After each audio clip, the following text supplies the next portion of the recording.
अरे बैठ भी जाओ यार।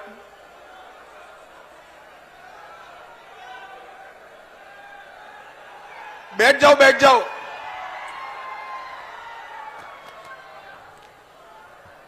मंच पर उपस्थित महाराष्ट्र के दिग्गज नेता,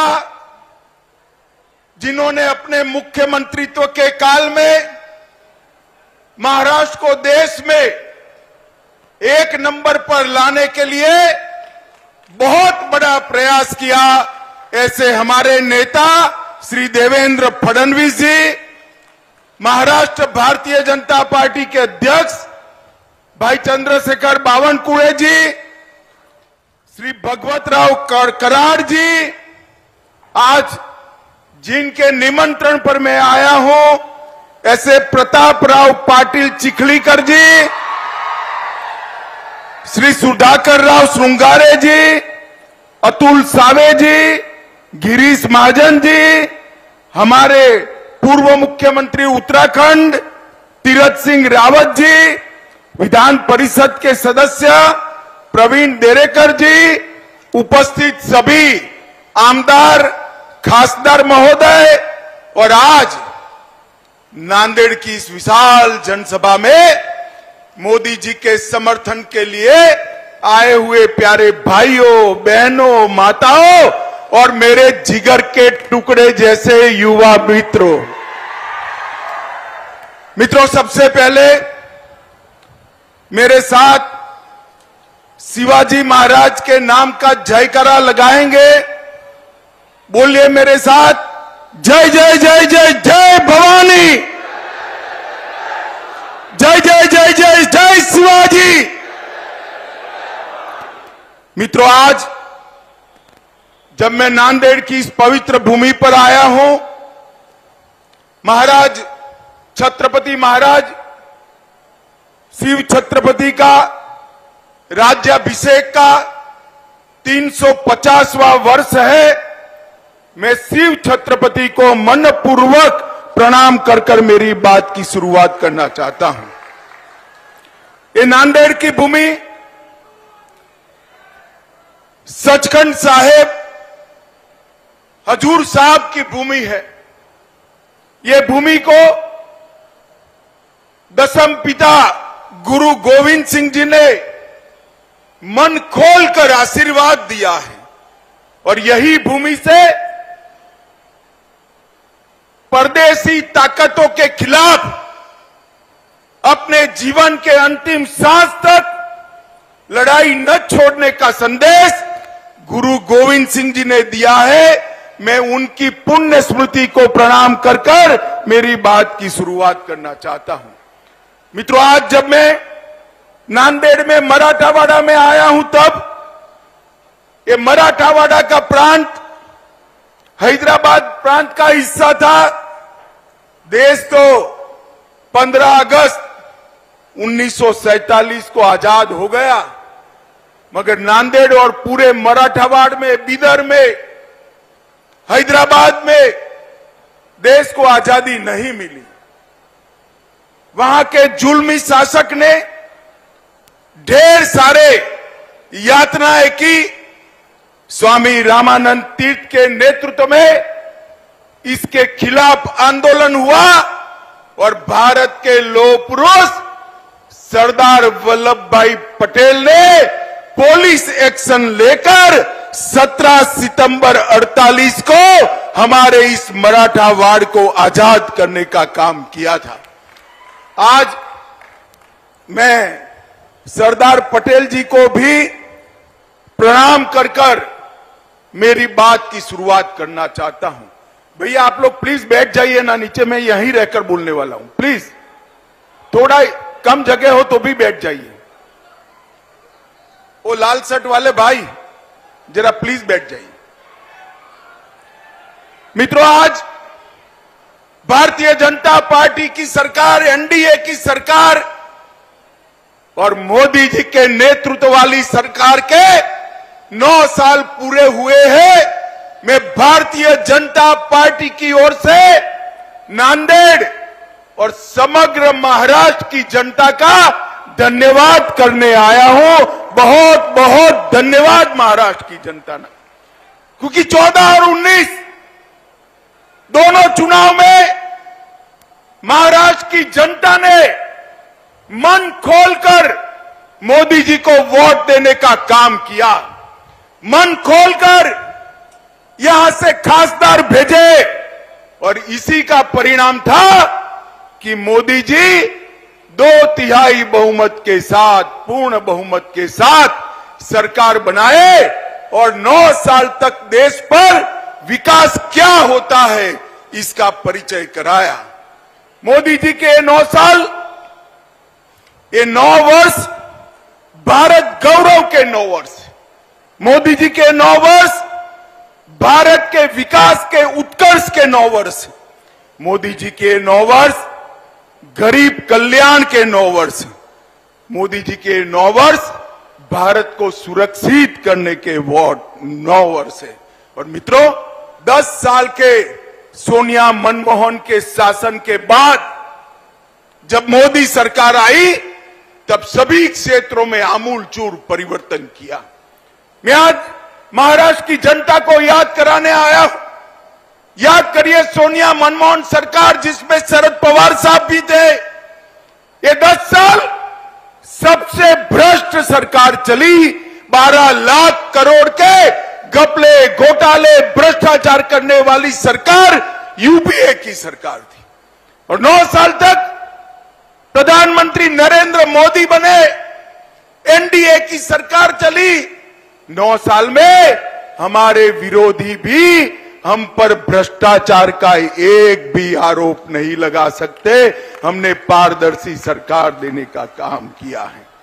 9 साल के अंदर मोदी जी ने देश को सुरक्षित किया। अगले 10 साल याद करिए, आए दिन पाकिस्तान से आलिया, मालिया, जमालिया घुस जाते थे, देश में बम धमाके करते थे, आतंकवादी घटनाएं करते थे और हमारे जवानों के सर काट कर ले जाते थे, मगर मनमोहन सिंह के मुंह से दिल्ली में ऊफ नहीं निकलता। मोदी जी आए, उरी और पुलवामा किया। 10 ही दिन में सर्जिकल स्ट्राइक और एयर स्ट्राइक कर पाकिस्तान के घर में घुसकर आतंकवादियों का सफाया करने का काम नरेंद्र मोदी जी ने किया। ये 10 साल जो थे, भारत में गरीबी बढ़ाने वाले 10 साल रहे।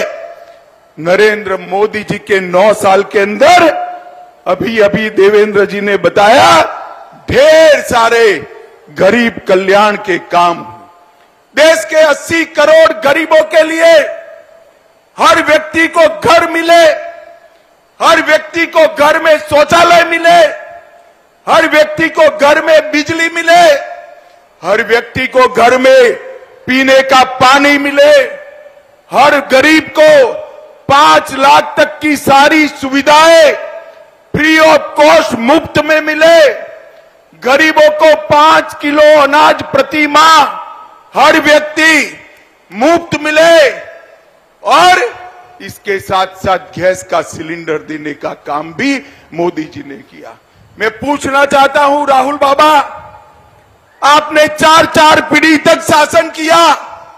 4 पीढ़ी तक जवाहरलाल नेहरू जी, इंदिरा जी, राजीव गांधी और सोनिया मनमोहन की सरकार, अगर 4 पीढ़ी में आप शौचालय नहीं पहुंचा पाए, घर नहीं दे पाए, गैस नहीं दे पाए, मुफ्त अनाज नहीं दे पाए, तो आपने गरीबों के लिए क्या किया? सच अर्थ में आजादी के बाद गरीबों के कल्याण का काम केवल और केवल देश के नेता और हमारे प्रिय प्रधानमंत्री नरेंद्र मोदी जी ने किया। नरेंद्र मोदी जी ने किया। हर क्षेत्र के अंदर मोदी जी ने देश को आगे बढ़ाया है। देवेंद्र जी ने ढेर सारी बात करी है। मोदी जी ने 11 करोड़ किसानों को 6,000 रुपया प्रति साल दिया। देवेंद्र जी ने और एकनाथ शिंदे ने उसमें 6,000 रुपया और जोड़ा और देवेंद्र जी ने यहां पर जलयुक्त शिवार योजना को भी चालू करने का काम किया। भाइयों बहनों, आज मैं आपको पूछने आया हूं, इतने सालों तक कांग्रेस की सरकार थी। हमारे संविधान निर्माताओं ने एक धारा 370 में एक प्रोविजन जोड़ा था कि ये टेम्पररी है, मगर इसको हटाने की किसी की हिम्मत नहीं थी। मुझे नांदेड़ वाले बताए, धारा 370 हटनी चाहिए या नहीं हटनी चाहिए? जोर से बोले, हटनी चाहिए या नहीं हटनी चाहिए? ये कांग्रेस, एनसीपी, सपा, बसपा, ममता कोई हटाना नहीं चाहता था, वोट बैंक की लालच करते थे। नरेंद्र मोदी दूसरी बार प्रधानमंत्री बने। मोदी जी ने 5 अगस्त को कलम के एक झटके से धारा 370 को समाप्त कर कश्मीर को हमें कैसे के लिए भारत का हिस्सा बना दिया। और ये राहुल बाबा, शरद पवार, सभी लोग विरोध कर रहे थे, कहते थे आसाम में, कश्मीर में खून की नदियां बह जाएगी। राहुल बाबा, खून की नदी छोड़ो, किसी की कंकर चलाने की भी हिम्मत नहीं हुई है, कंकर चलाने की। ये नरेंद्र मोदी सरकार है। माताओं, भाइयों, बहनों, मुझे बताओ, अयोध्या में प्रभु श्री राम का मंदिर बनना चाहिए या नहीं बनना चाहिए? अरे जोर से बोलो, बनना चाहिए या नहीं बनना चाहिए? काशी विश्वनाथ कॉरिडोर बनना चाहिए या नहीं बनना चाहिए? सोमनाथ का मंदिर फिर से सोने का बनना चाहिए या नहीं बनना चाहिए? कांग्रेस के शासन में कुछ नहीं होता था। नरेंद्र मोदी जी ने बाबर ने तोड़ा हुआ वो राम मंदिर फिर से पुनः प्रस्तापित किया। ये राहुल बाबा, मैं भाजपा का अध्यक्ष था, मुझे ताने लगाते थे कि भाजपा वाले कहते हैं मंदिर बनाएंगे मगर तिथि नहीं बताते हैं। मैं आज नांदेड़ वालों को बताना चाहता हूं, नांदेड़ वालों, 2024 में वही अयोध्या की वही भूमि पर भव्य गगनचुंबी राम मंदिर बनकर तैयार हो गया। नरेंद्र मोदी जी ने देश की संस्कृति और देश के इतिहास का सम्मान करने का काम किया है। नरेंद्र मोदी जी ने दुनिया में देश को गौरव दिलाने का काम किया है। आज देश भर में मोदी जी जहां जाते हैं वहां मोदी मोदी मोदी मोदी मोदी मोदी के नारे लगते हैं। और मित्रों, मैं आपको बताता हूं, ये मोदी मोदी के नारे युवाओं नरेंद्र मोदी जी का सम्मान नहीं है, ये मोदी मोदी के नारे मेरी नांदेड़ और महाराष्ट्र की जनता का सम्मान है, क्योंकि देश के प्रधानमंत्री। एक और मोदी जी को दुनिया में सम्मान मिल रहा है और दूसरी ओर कांग्रेस के शाहजादे राहुल बाबा विदेश जाकर देश का अपमान करने का काम करते हैं। अरे राहुल बाबा, विदेश में जाकर देश की राजनीति की बात, विरोध की बात नहीं करते। ये सालों से परिपाटी है, आपको मालूम न हो तो तनिक सीनियर कांग्रेसियों को पूछ लीजिए। और राहुल बाबा यहां नहीं बोलते, विदेश जाकर बोलते हैं, क्योंकि देश में उनको सुनने वाले बहुत कम बच गए हैं, इसलिए वो विदेश जाकर बोलते हैं। माताओं, भाइयों, बहनों, हर क्षेत्र के अंदर भारतीय जनता पार्टी ने विकास किया है और यहां पर मैं खास महाराष्ट्र में आज आया हूं। अभी अभी देवेंद्र जी और एकनाथ शिंदे की सरकार बनी, भाजपा शिवसेना की सरकार बनी, धनुष बाण भी शिवसेना को वापिस मिल गया और तय हो गया कि कौन सी शिवसेना असली है। आज मैं महाराष्ट्र की जनता को बताना आया हूं, मैं पार्टी का अध्यक्ष था, मैं और देवेंद्र जी नेगोशिएशन करने गए थे उद्धव ठाकरे ने स्वीकार किया था कि बहुमत एनडीए को मिलता है तो देवेंद्र फडणवीस भाजपा के मुख्यमंत्री होंगे, महाराष्ट्र के मुख्यमंत्री। और जब परिणाम आ गया, एनडीए जीत गई, तो उन्होंने वादा तोड़ा और सत्ता के लिए कांग्रेस एनसीपी की गोदी में बैठ गए। मैं आज यहां से उद्धव ठाकरे को पूछना चाहता हूं, उद्धव जी, हिम्मत है तो अपनी नीति स्पष्ट करो। ट्रिपल तलाक हटाया, उससे आप सहमत हो या नहीं हो?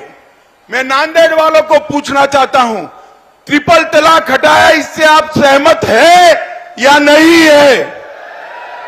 उद्धव जी, आप नीति स्पष्ट करो। राम मंदिर बन रहा है, उससे आप सहमत हो या नहीं हो? मैं पूछना चाहता हूं नांदेड़ वालों को, राम जन्मभूमि पर मंदिर बनना चाहिए या नहीं बनना चाहिए? मैं उद्धव जी को पूछना चाहता हूं, भाजपा की कई सरकारें कॉमन सिविल कोड लाने की बात कर रही है। आप अपनी नीति स्पष्ट करो कि आप कॉमन सिविल कोड चाहते हो या नहीं चाहते हो। मैं नांदेड़ वाले को पूछना चाहता हूं, कॉमन सिविल कोड लाना चाहिए या नहीं लाना चाहिए? जोर से बोले, लाना चाहिए या नहीं लाना चाहिए? मैं उद्धव जी को पूछना चाहता हूं कि भारतीय जनता पार्टी, मुस्लिम आरक्षण नहीं होना चाहिए, ये हमारी मान्यता है। मुस्लिम आरक्षण संविधान सहमत नहीं है, धर्म के आधार पर आरक्षण नहीं हो सकता है। उद्धव ठाकरे महाराष्ट्र की जनता को बताए कि मुस्लिम आरक्षण होना चाहिए या नहीं होना चाहिए।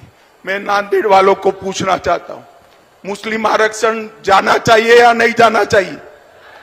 जोर से बोलो, जाना चाहिए या नहीं जाना चाहिए? मैं उद्धव ठाकरे को पूछना चाहता हूं, कर्नाटक में जिनके आप साथी हो, उनकी सरकार बनी, वो वीर सावरकर को इतिहास से के पुस्तक से मिटाना चाहती है। क्या आप सहमत हो? मैं नांदेड़ की जनता को पूछना था, वीर सावरकर का सम्मान, ये महान देशभक्त आदि बलिदानी आदमी का सम्मान, वीर सावरकर जैसे स्वतंत्र सेनानी का सम्मान होना चाहिए या नहीं होना चाहिए? जोर से बोलिए, होना चाहिए या नहीं होना चाहिए? उद्धव जी, आप दो नाव में पैर नहीं रख सकते हो। महाराष्ट्र की जनता के सामने मैंने जितनी बातें करी है, इसका जवाब स्पष्ट कर दीजिए। आपकी पोल महाराष्ट्र की जनता के सामने खुल जाएगी। माताओं, भाइयों, बहनों, उद्धव जी कहते हैं कि हमने इनकी सरकार तोड़ी, हमने नहीं तोड़ी है। उद्धव जी, शिव सैनिक आपकी शिवसेना की नीति विरोधी बातों से तंग आकर शरद पवार जी की पार्टी से रहने के लिए तैयार नहीं था। उन लोगों ने आपकी पार्टी छोड़ी और आपकी सरकार टूटी। दगा करने का काम, धोखा देने का काम उद्धव ठाकरे ने किया था। मोदी जी के नेतृत्व में, देवेंद्र फडणवीस के नेतृत्व में चुनाव लड़े और मुख्यमंत्री बनने के लिए वो कांग्रेस की गोदी में जाकर बैठ गए थे। माताओं, भाइयों, बहनों, ये 24 का जो चुनाव आना है, ये चुनाव जो आएगा, इसमें आपने फैसला करना है किस देश का प्रधानमंत्री कौन बने, मोदी जी बने या राहुल गांधी बने? जोर से बोले, कौन बने? और जोर से बोलो, कौन बने? और जोर से बोलो, कौन बने?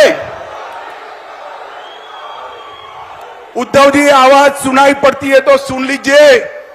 आप वहां रहकर औरंगाबाद का नाम बदलने का समर्थन नहीं कर सकते, उस्मानाबाद का नाम बदलने का समर्थन नहीं कर सकते और अहमदनगर का नाम बदलने का भी समर्थन नहीं कर सकते हो। आपने महाराष्ट्र की जनता के सामने आपका स्टैंड स्पष्ट कर देना चाहिए। माताओं, भाइयों, बहनों, मोदी जी ने शिक्षा के क्षेत्र में 7 नए ITI खोले, 7 नए IIM खोले, 15 नए एम्स खोले और 390 यूनिवर्सिटी और 700 मेडिकल कॉलेज खोलने का काम भारतीय जनता पार्टी की नरेंद्र मोदी सरकार ने।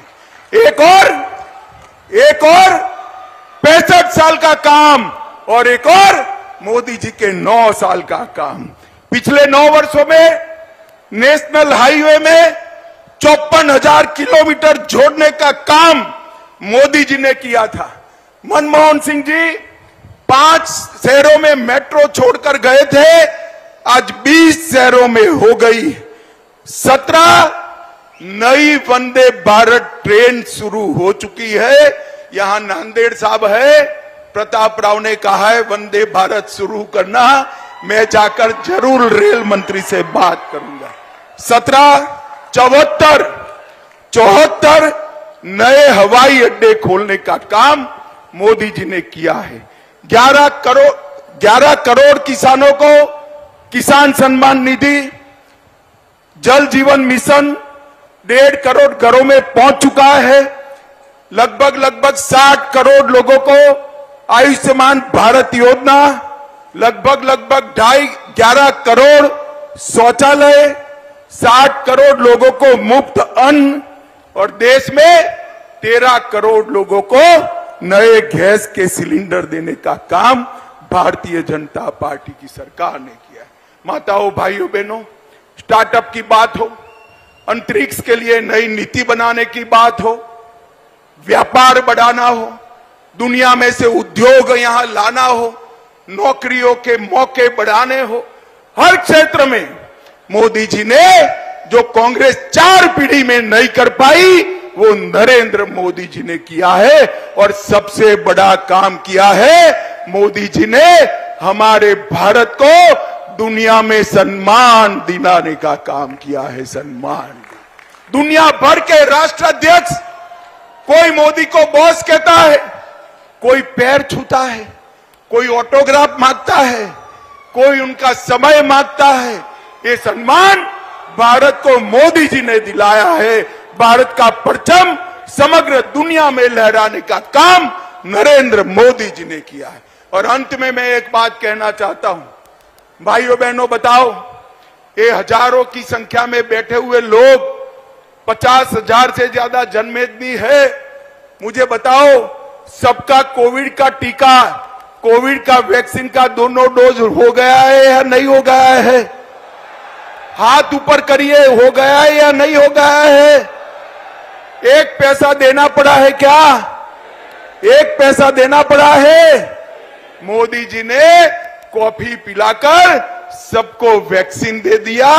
और दूसरी ओर उद्धव जी ऑफिस भी नहीं जाते थे और राहुल बाबा कहते थे तो मोदी वैक्सीन है, मत लो। जब देखा कि सब लेने लगे तो रात के अंधेरे में जाकर खुद उन्होंने टीका लगा दिया। मोदी जी ने 230 करोड़ वैक्सीन के डोज देकर भारत की जनता को कोविड से सुरक्षित करने का काम देश के प्रधानमंत्री नरेंद्र मोदी जी ने किया है। भाइयों बहनों, मुझे बताओ, 24 के चुनाव को 1 साल बचा है, आप क्या चाहते हैं? मोदी जी की सरकार फिर से चाहते हैं क्या? अरे जोर से बोलो, चाहते हैं क्या? नांदेड़ से कमल खिलाकर मोदी जी के पास भेजेंगे क्या? महाराष्ट्र में 45 से ज्यादा सीटें जीतेंगे क्या? नरेंद्र मोदी जी को फिर से प्रधानमंत्री बनाएंगे क्या? तो मेरे साथ दोनों हाथ उठाइए, उठाइए दोनों हाथ और बोलिए, जय जय जय जय जय शिवाजी, जय जय जय जय जय भवानी, भारत माता की, भारत माता की, भारत माता की, वंदे।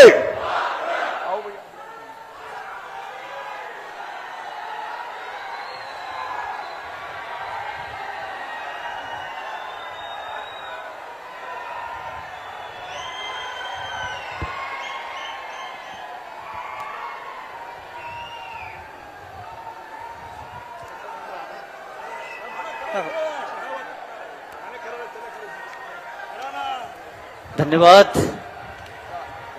माननीय नामदार अमितजी शाह साहेब, आपण आम्हाला सविस्तर असं मार्गदर्शन केलास. आदरणीय अमितजी शाह साहेबांचे हार्दिक हार्दिक आभार. राज्याचे लोकप्रिय उपमुख्यमंत्री माननीय नामदार देवेंद्रजी